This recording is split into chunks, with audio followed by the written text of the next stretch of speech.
From the Home Slice News Center, this is the Daily Slice for Wednesday, November 22nd, 2023. I'm D-Ray Knight. This is what's going on. Senator John Thune toured the new Department of Veterans Affairs medical facility on Promise Road in Rapid City this week.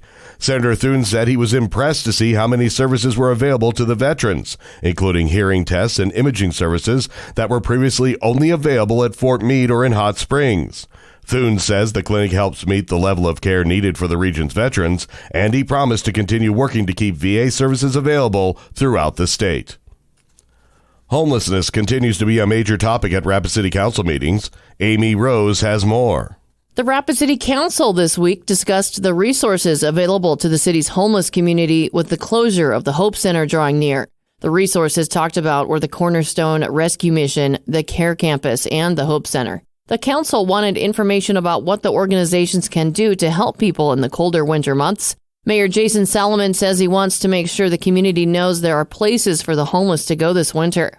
For the Hope Center, this was also an opportunity to give an update on their situation and a way for the council to thank them for their years of service to the city. The Hope Center is still set to close its doors on December 8th. In news from the nation and the world, a ceasefire agreement between the Hamas militant group and Israel has been confirmed by both parties, along with Washington and Qatar, which helped broker the deal that would bring a temporary halt to the devastating war that is now in its 7th week.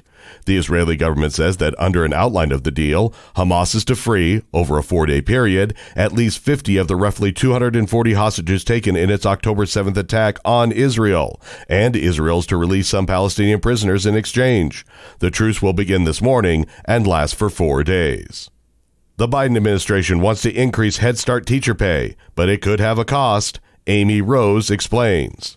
The Biden administration plan could increase salaries for hundreds of low-paid early childhood teachers caring for the country's poorest children, but it might force some centers to cut enrollment. The Health and Human Services Agency's proposed federal rule would require Head Start programs to offer teachers salaries and benefits comparable to local public school teachers. Health and Human Services estimates the requirement could raise wages by as much as $10,000 for Head Start teachers over the next 7 years.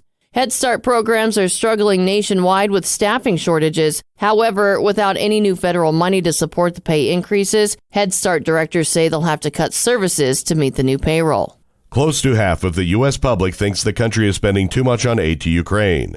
That's according to new polling from the AP-NORC Center for Public Affairs Research, and it comes as Congress weighs spending billions more in federal support to the nation in its war against Russia.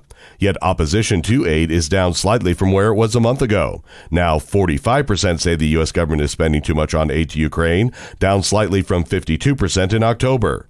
More than 1/3 of U.S. adults say the current spending level for Ukraine is about right. Your weather forecast from the Home Slice Weather Center. Lots of sunshine today and 63. A cold front comes in tonight with a low of 23. For Thanksgiving, expect snow and a high of only 30. And that was your Daily Slice for Wednesday, November 22nd, 2023. The Daily Slice is a production of Home Slice Media Group, hosted by D-Ray Knight with Amy Rose. Executive producer Mark Houston. Engineered by Chris Jaquess. I'm D-Ray Knight. Have a great day and a great Thanksgiving.